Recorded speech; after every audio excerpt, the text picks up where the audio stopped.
Welcome back, everyone. We will be covering Chapter 11 this week, which will include information on payroll taxes, deposits, and reports. In Chapter 10, we discussed federal taxes that are paid by the employee. And in this chapter, Chapter 11, we will be discussing payroll taxes by the employer and explains how to complete and file the required tax returns and reports. In Section 1, we will be introduced to Social Security, Medicare, and employee income tax information. And our first objective of the chapter explains how and when payroll taxes are paid to the government. The payroll register is the source of information about wages subject to payroll taxes. Individuals or employees pay taxes on income earned, and it's usually deducted from their gross income prior to cutting a check for their net income. Also, businesses are required to pay payroll taxes for Social Security, Medicare, and unemployment, and the amount that the employee pays is matched by the business. So the employers make tax deposits for federal income tax withheld from employee earnings, and the employer also makes deposits for employees' share of Social Security and Medicare taxes withheld from earnings. So in addition, deposits must also be made for the employer's share of Social Security and Medicare taxes, and employers, regardless of size, must remit payroll tax payment via the EFTPS system, also known as the Electronic Federal Tax Payment System. Now, the frequency of deposits will depend on the amount of tax liability and the amount reported on the lookback period, and the amount that is currently owed is compared to the tax liability threshold.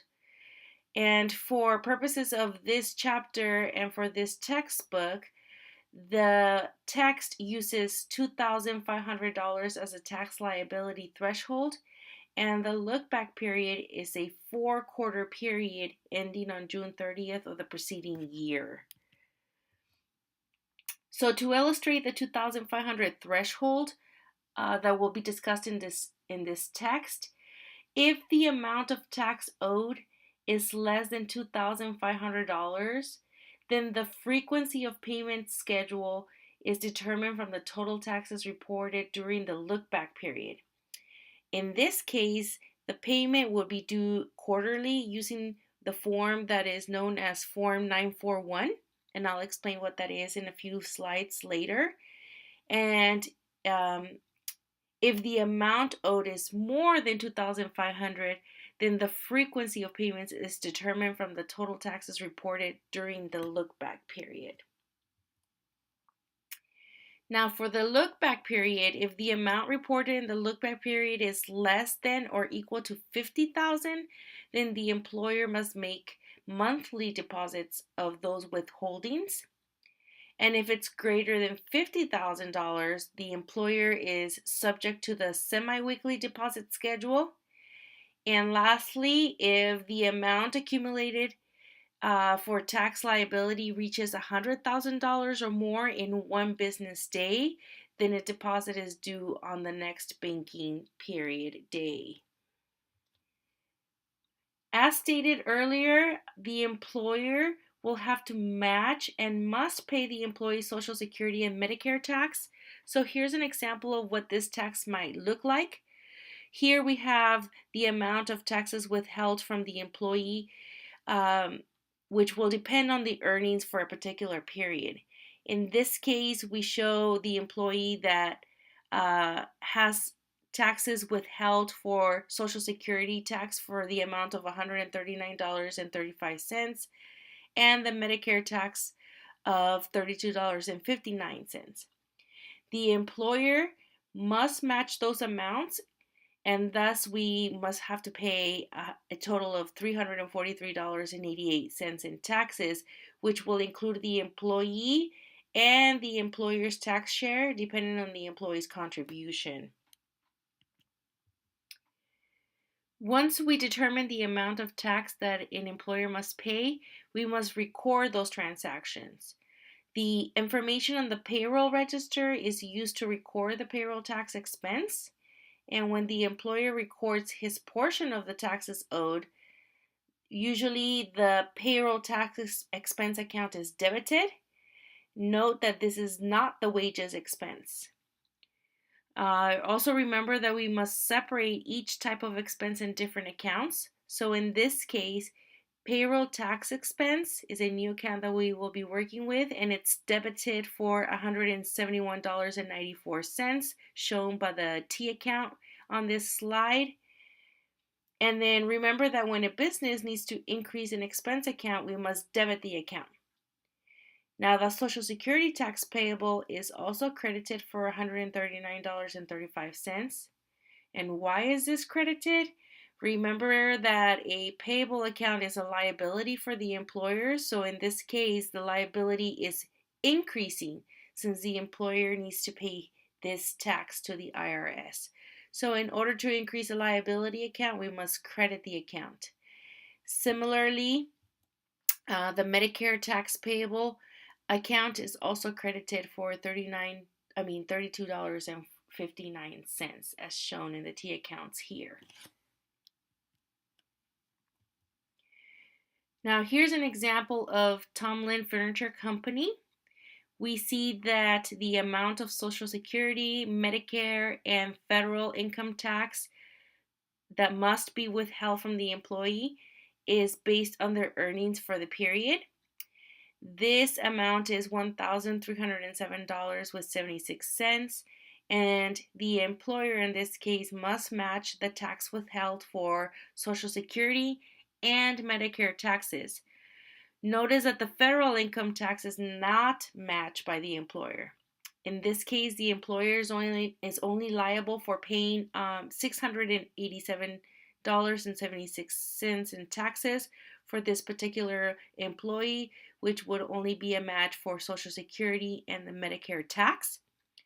And also for this particular example, the Tomlin Furniture Company must make monthly deposits of payroll taxes via the EFTPS method system, either online or via the phone. So the tax liability that will be deposited for this example is $1,995.52.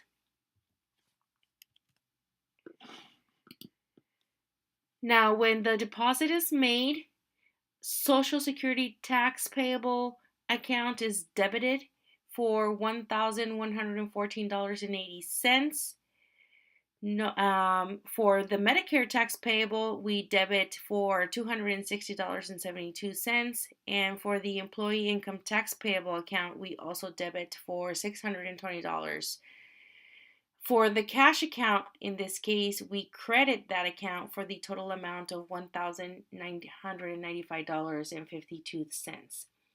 Remember that we debit the payable accounts when we are actually making the payment. So in this case, our payable accounts are being reduced since we will be making a payment out of our cash account. So remember that in order to reduce a payable account, which is a liability account, we must debit the account. And for the cash account, remember that this is an asset account. So when we are reducing an asset, we need to credit the account. This is going back to your debit and credit rules. Now, the individual earnings records are updated at the end of each of the 4 pay periods using the information in the payroll registers. And this involves adding the columns in the earnings, the deductions, and the net pay sections. So remember to cross-foot or cross-check the totals to ensure that the earnings minus the deductions equals the net pay. So earlier I mentioned about filing a form known as the Form 941 with the taxes that must be paid for the employee and what you must match as an employer. So at the end of the quarter, the employer must prepare this form, which is a federal tax return form, and reports the amount of Social Security, Medicare tax, and the federal income tax that is owed on employees. And this is based on the total quarterly earnings. Now, Form 941 verifies the employer's compliance with applicable laws related to federal income tax withholding, Social Security, and Medicare tax. And it also verifies the total taxes that are owed and paid by the employer on a quarterly basis. And usually the due date for this form is the last day of the month following the end of each calendar quarter year. This is what the form looks like. You can review the lines or fields of this form in your textbook. And like I said, the due date for this form is the last day of the month following the end of each calendar quarter. And the total wages paid during the quarter is taken from the quarterly summary earnings record. Now, you could actually find these forms and the updated forms for 2018 in the IRS website. So it will look slightly different from what you see here in your textbook, since these are 2016 forms. Employers also must provide wage and tax statements, which is known as the W-2 form.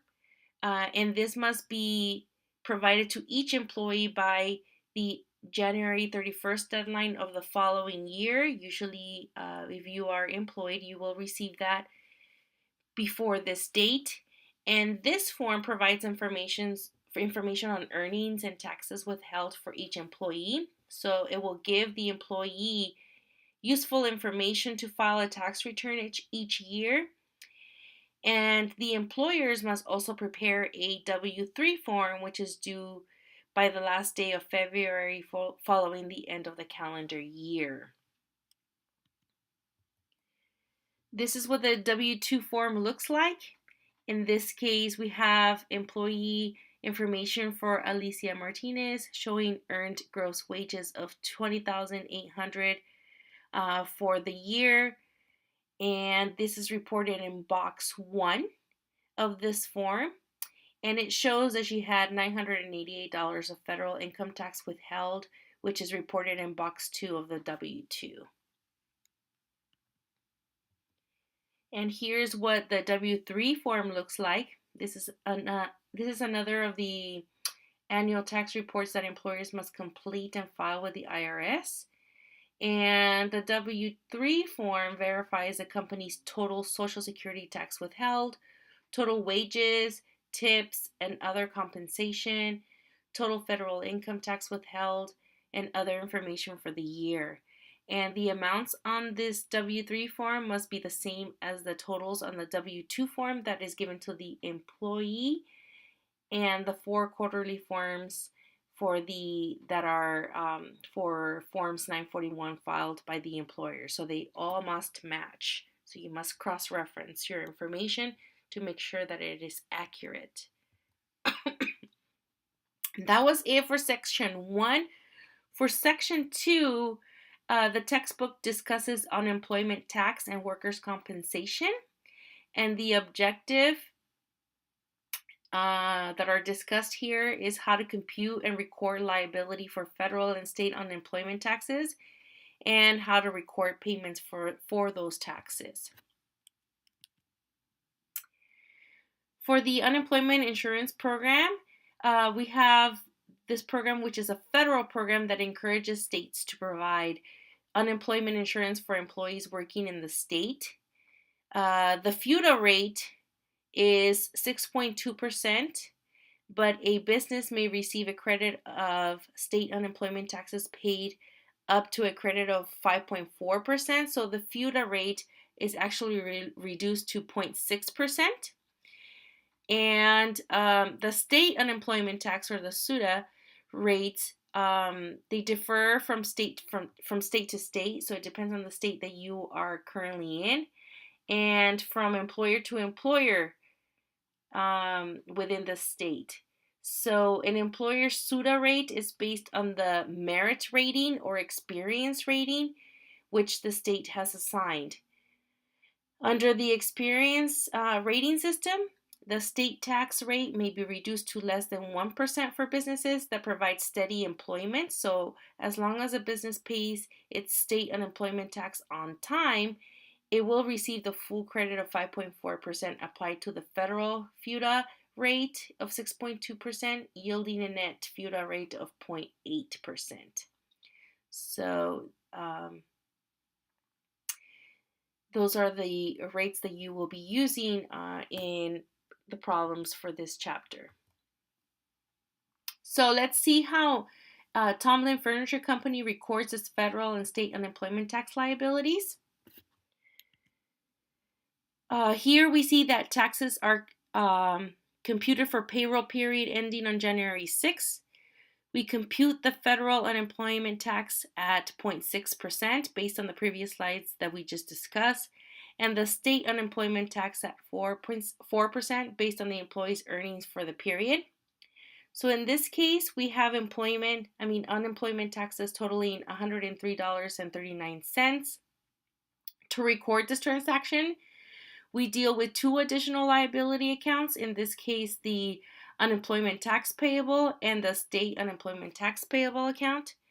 For this particular example, we debit payroll tax expense totaling $103.39.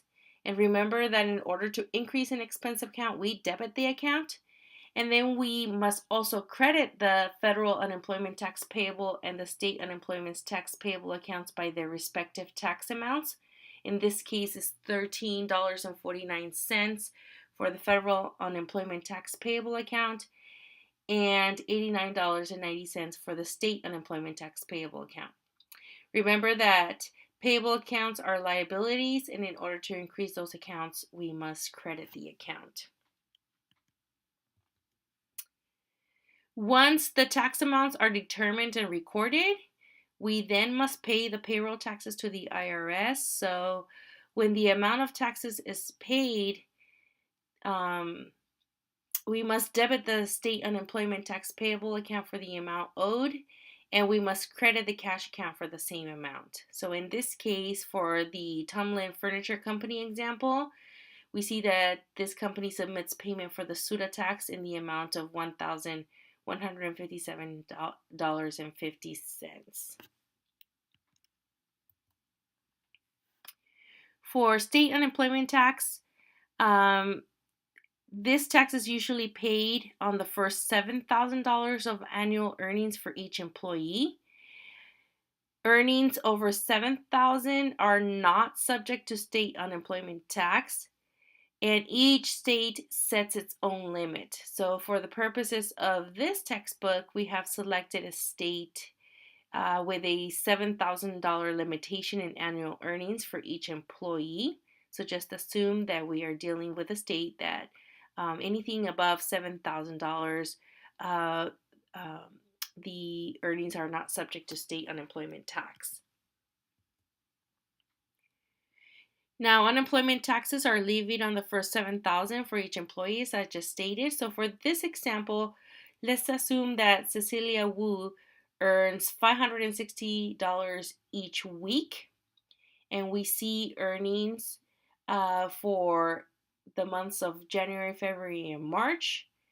In the 4 weeks of January, February, and March, she earned $2,240, and that is computed by multiplying $560 times 4 weeks.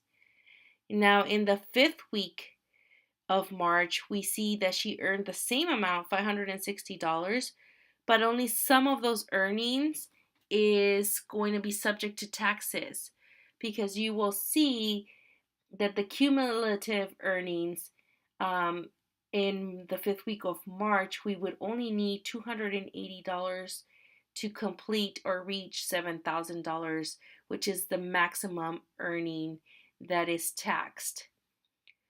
And this applies to each employee individually.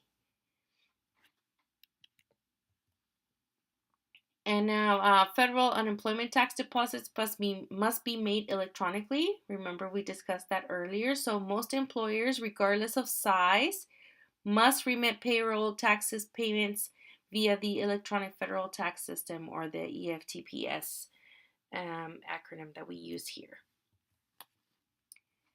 The federal unemployment tax is calculated at the end of each quarter.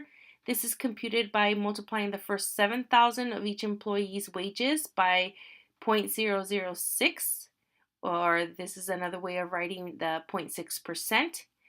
And a deposit is required when more than $500 of federal unemployment tax is owed. And if it's less than $500, then no deposit is due.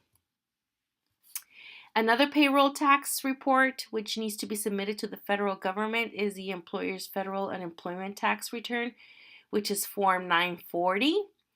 Employers report federal unemployment taxes collected only once a year on the employer's annual federal unemployment tax form, or the Form 940. There's also the 940EZ. And recall that the Form 941 that we discussed earlier was due quarterly, but for this form, this is only due once per year. This is what the 940 form looks like. You will see that in line 3, it shows $116,870 of wages that was earned by the employees during the year. And the form for 2018 will most likely differ from the above, so the current forms can also be downloaded in the IRS website if you're interested in looking at that versus what it's given to you here in the textbook. In this case, no deposits have been recorded thus far because the payroll liability was less than $500, and remember that anything less than $500, you don't need to do that. We also have workers' compensation insurance, and this is the amount that employers have to pay to protect their employees from work-related accidents and injuries. And the rate for insurance premiums usually vary with the risk of the work that is involved for each position. So the workers' compensation or some form of it is mandatory in sustainability and is substantially mandatory in all states.